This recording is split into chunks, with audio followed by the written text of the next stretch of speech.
Wedding વેન્યુએ પહોંચી ગયા છે. બહુ નાના નાના રસ્તામાંથી આવ્યું. આ સામે દેખાય છે બહુ જૂનું બિલ્ડિંગ છે.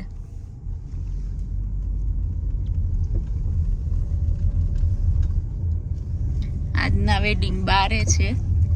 તડકો સારો છે તો જોઈએ.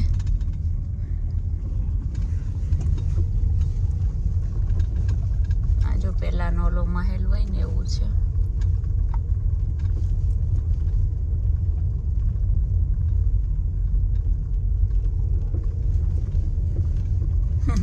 ઓટો રિક્ષા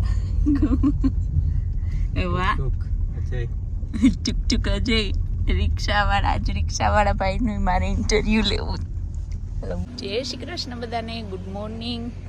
તો આજે અમે વેડિંગમાં આવ્યા છે અને વેડિંગ વેન્યુ બહુ સરસ છે. નાનો નાજુકડો મંડપ છે.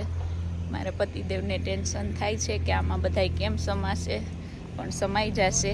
મેં એક બીજી વસ્તુ જોઈ, બહુ સરસ જોઈ, યુકેમાં પહેલી વખત જોઈ ને બસ એ જ ઘટતું હતું હવે યુકેમાં. હમણાં ટૂંક સમયમાં અહીંયા રોડ ઉપર રિક્ષા ચાલુ થઈ જશે 5 પાઉન્ડમાં 10 પાઉન્ડમાં, જ્યાં જવું હોય ત્યાં. હું ગઈ હતી, રિક્ષાનો થોડોક સીન તો લઈ આવી. તો નાનો ને નાજુકડો મંડપ.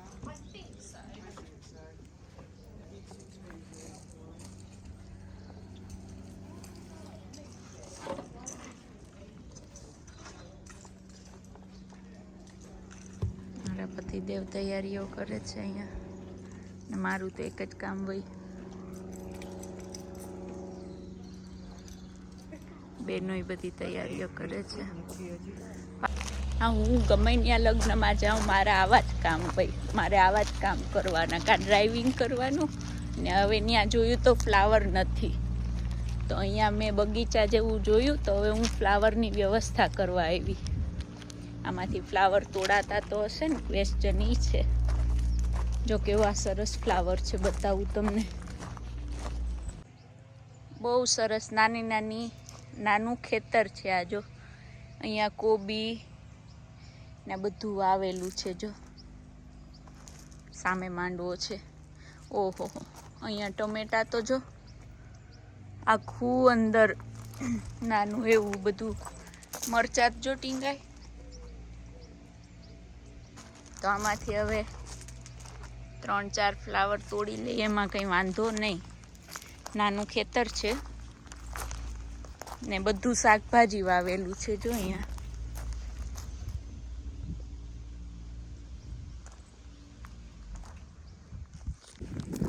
આ જો અહીંયા શું છે, અહીંયા મકાઈના ડોડા છે. જો મકાઈ છે. નાનપણમાં બહુ ખાધી, ખેતરોમાંથી તોડીને. આજ પહેલી વખત આ બધું અહીંયા જોવા મળે છે મને. તો મકાઈ છે.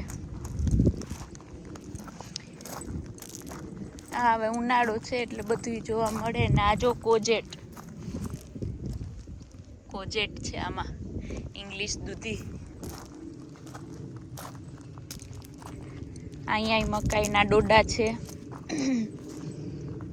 ને આ શું છે, કરલી કેળની ભાજી. તો આ કોક મહેનતુ માણસની મહેનત છે ને મારા જેવા એમાં વિડીયો ઉતારે તો જ થાય. આપણાથી તો આવું કંઈ થાય નહીં.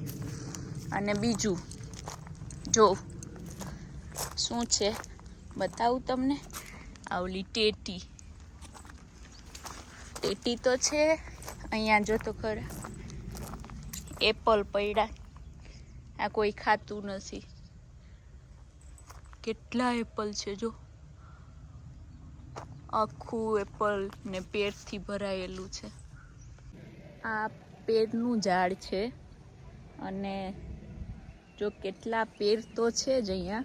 જો આ બધા પેર આટલા છે અહીંયા. ને તમને બતાવું, હું નાની હતી ત્યારે મને હજી યાદ છે, બિચારા ગામડામાં કોઈ બીમાર પડે અને ડૉક્ટર કહે કે એપલ ખાવાના, સફરજન ખાવાના, તો બિચારા એક તો એટલા મોંઘા હોય ત્યારે તો કેટલા બહુ મોંઘા એપલ ઓલવેઝ ઇન્ડિયામાં તો હોય, તો બિચારા લાવે અને પછી અડધું એપલ ખાય ને અડધું કબાટમાં મૂકતા, એટલા મોંઘા હોય ને બિચારા લઈને આવે પણ થોડું ખાય એમ, ડૉક્ટરે ખાવાનું કીધું હોય એટલે. પણ અહીંયા જો કેટલા એપલ પેર, આ જો તો ખરી પાછળ એપલ પેર આટલા અહીંયા નીચે પડી ગયા, કોઈ ખાવાવાળું નથી. આ જો કેટલા પડ્યા અહીંયા, જો અહીંયા આટલા છે આ, ને આ તો જો પાન કરતા તો પેર વધારે છે આમાં. આ જો ને જો આ એપલ લઈ અહીંયા માખીયું ખાય, જો કેટલા નીચે પડ્યા. આ એપલના ઝાડ છે બધા. અને આ શું છે?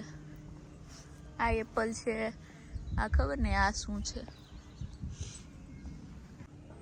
અહીંયા તો જો પડ્યા નીચે. આ એપલ છે જો,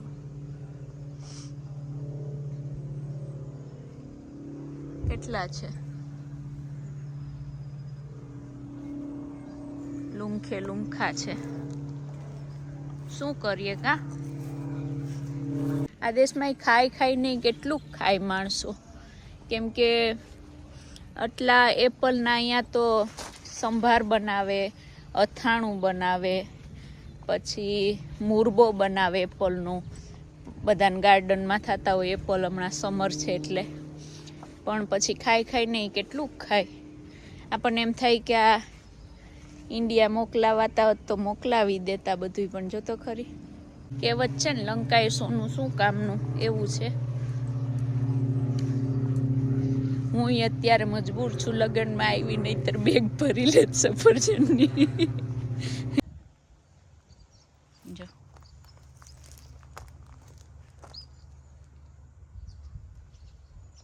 બહુ સરસ ફ્લાવર છે. એક બે લઈ તો વાંધો નહીં ભગવાન માટે કા. ફૂલના એવા નસીબ ક્યાંથી કે ભગવાનને ચડશે. થોડા ગલગોટા લઈ લઉં.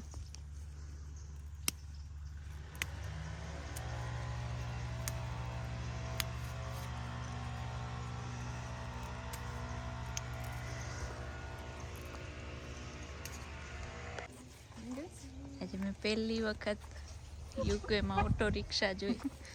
આ બધા ઓટો રિક્ષાને શણગારે છે. મને લાગે ઓટો રિક્ષામાં જાન આવવાની છે. નાઇસ. વાહ, લંડનમાં ઓટો રિક્ષા પહોંચી ગઈ.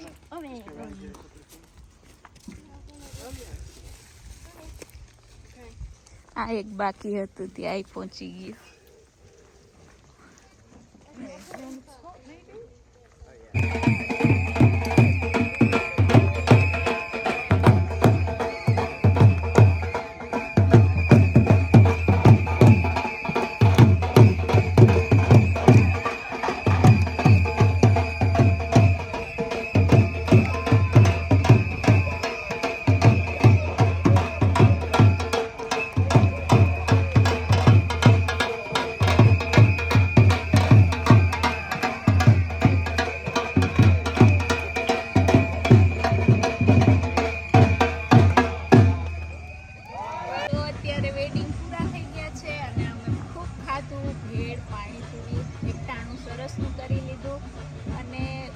કરોડોની કાર જોઈને જેટલો હરખ ન થાય ને એટલો મને આ રિક્ષા જોઈને થયો.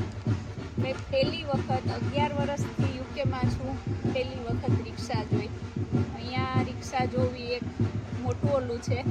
કાર ગમે તેવી બ્રાન્ડેડ કાર જોવા મળશે પણ રિક્ષા જોવા નહીં મળે.